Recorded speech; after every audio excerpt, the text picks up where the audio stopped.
All right, everyone, welcome back. This is section 2 on how to create the range reservations page.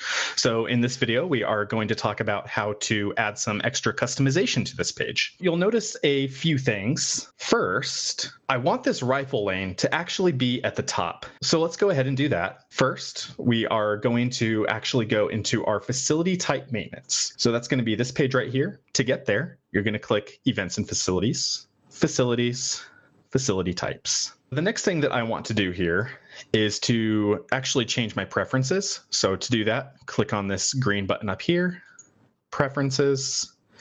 I'm going to click Stay on Record After Save. So whenever I make a change to a page, it's going to stay on the same page. These are currently the fields that are going across that gray top bar right there. And to this, I'm going to add sort order.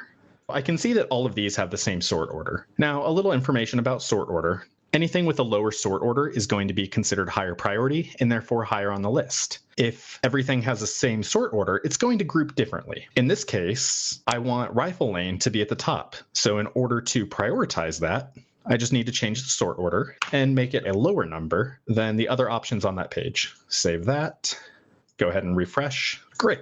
Now the rifle lanes are at the top. Let's say I want to keep my individual shooting lane right below the rifle lane. Let's go ahead and do that as well. So we're just going to go back to our list. We'll find the individual shooting lane, and let's go ahead and make that 20.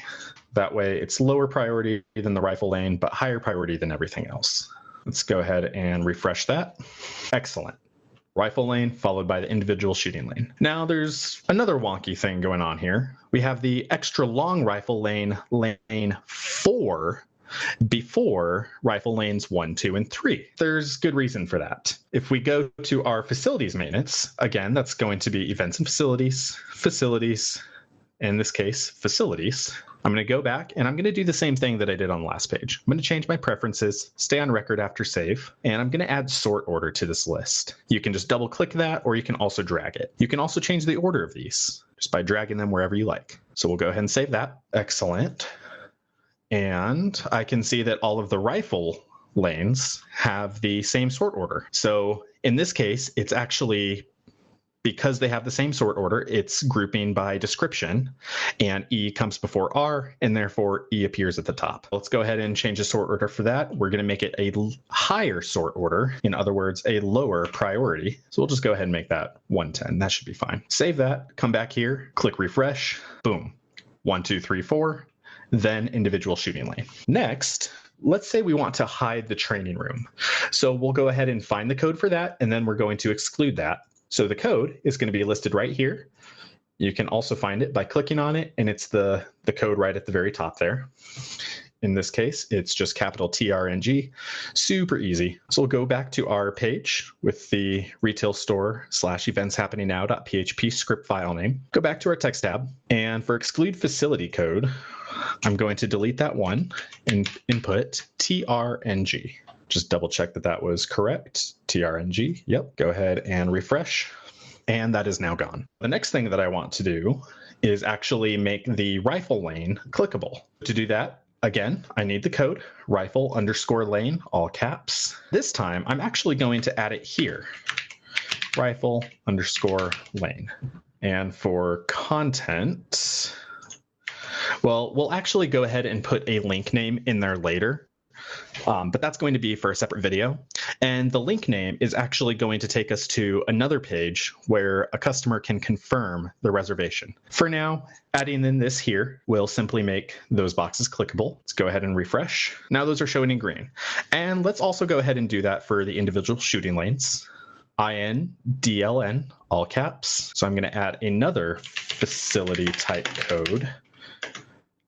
INDLN, and that will auto format when I click off. Allows segments to be clicked. Adding in a description is really nice if you have people coming in after you who are going to be doing adjustments later on, perhaps future employees, things like that. So it's good to have those labeled. Go ahead and refresh. Great. Now we see both of these. There's one kind of glaring difference between both of these. We see kind of these 15-minute chunks, and we see these hour-long chunks. Well, these are very customizable.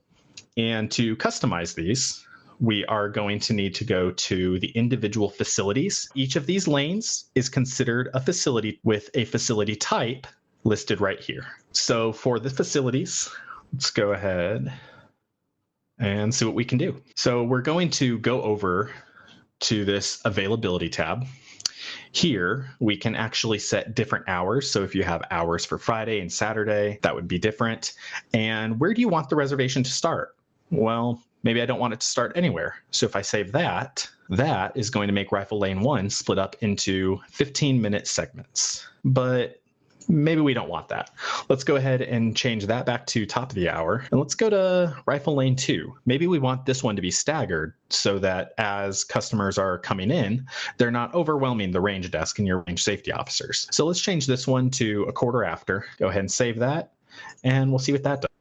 So now these are offset by 15 minutes. Let's say we want to add even further. We're just going to literally do the exact same thing with that one. And you know what? Let's just do quarter till on that one. We'll see what that all looks like. Great. So now we can make those all reservable in 15-minute staggered lines. Now this has some advantages, some disadvantages, just kind of depends on what you as a store want to do. Another option that we can actually do, and we're going to adjust this for individual lane 1, is we can make it so that when these get clicked on, the page that it brings you to will still only allow you to reserve by either 15-minute, half-hour, or 45-minute increments. So for that, we're going to add in some other code to this page here. Time increment, and this will affect the drop-down times. Will still display by default 15-minute increments. So let's say we want to change that to 30.